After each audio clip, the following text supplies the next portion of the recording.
Magandang hapon sa inyo mga kananay, mga kalola. Ito po muli inyong kananay kalola Letni. Mga kananay, mga kalola, dito po sa part ng Quezon ay bumabagyo po. At talaga po namang napakahirap po ng sitwasyon kapag may bagyo. Salamat na lang kasi ang Diyos ay laging nariyan para ating masandalan. Amen. Praise God. Hallelujah. Ayan. Ayan. Ay, nakuplay. Natakbo po ako kasi ang lakas ng hangin.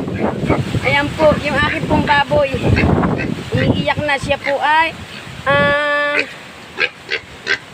giniginaw. Ayan po, bahang-baha na po dito sa kulungan namin. Ayan po, giba po lahat ng aming mga saging, mga kananay, mga kalola. Ayan po, ang aming po mga tanim sa San Fernando, naglagasan ng mga dahon. Ang dami po nagiba ang mga papaya namin, nalalaglag po ang mga bunga. At pero hindi, lagi mga nasa na. Ayan po, ang mga bata, oh. Pero hindi po yan mga kananay, mga kalola, ang aking ipakikita sa inyo ngayon. Meron pa akong ipakikitang talaga namang, oh my gosh, nakakatakot, talaga nakakilabot siya at saka kakaiba. Inuubo na po inyong kananay kalola Letni. Ito po mga kananay, mga kalola, sila po ay dalawa, mag-asawa, wala pa yata silang anak. Ayan po, ayan, ganyan po sila kalaki. Hindi lang po yan naka-close up. Talagang ganyan po sila kalaki sa personal, oh. Yan po ang laki nila sa personal. Yung isa medyo maliit-liit po siya, oh. Oh, talaga naman po. Anong kayang klaseng uhod siya? Ito yata po yung nagiging butterfly. Sundutin ko na ng konti. Kung matigas. Ay, matigas po yung kanyang tinik. Ayan po, oh. Actually, hindi po namin siya kinuha sa puno, kundi nalaglag po yung mga dahon ng santol and then sila po yung nakakapit. Yung pong babae, siguro, kaya siya maliit-liit babae. Ito lang pong isa, lalaki, kasi malaki siya talaga. Ayan, huwag ka dyan sa puno ng niyog. Ayan po mga kananay, mga kalola, ano kayong gagawin ko dito?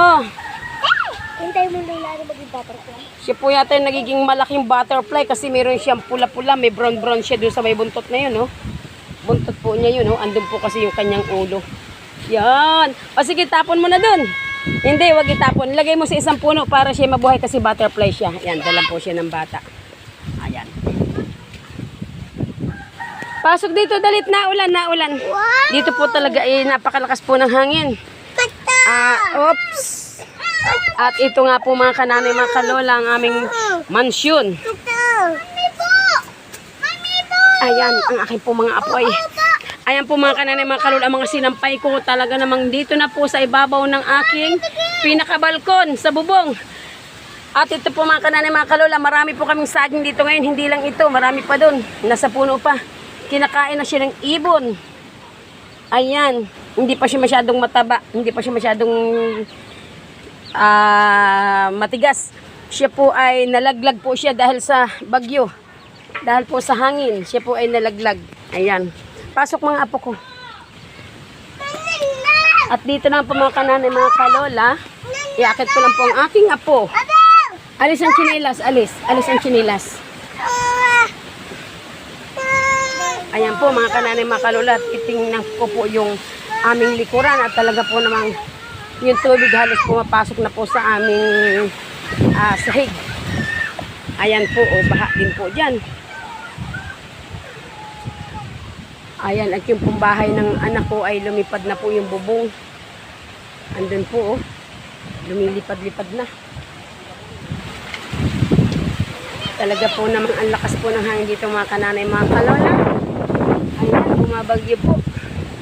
Ngayon po ay panahon ng tag-init diyan sa syudad. Diyan siya, lalo na po sa part ng Batangas, Cavite, Yan, sa parting Manila, ano na din po siguro dyan, may init-init pa. Mainit daw po kasi sa Batangas. Saka po sa Cavite. Pero dito po talaga, malakas po ang hangin. Hindi po kami nakalabas kasi marami pong niyog. Baka po kami mapatakan ng niyog.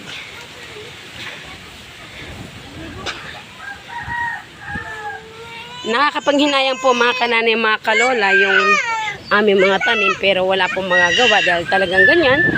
Sabi nga may panahon ng taglagas. Dito po yung panahon ng taglagas at malalagos yung aming mga tanim. Ayan. Aming baboy, umiiyak na. Bubay! Kakakain mo lang. Lakas ng hangin.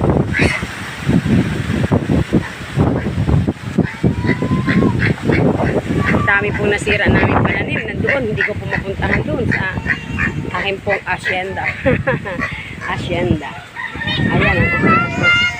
O sige nak, isod. Pasok sa loob. At baka, ano tawag dyan?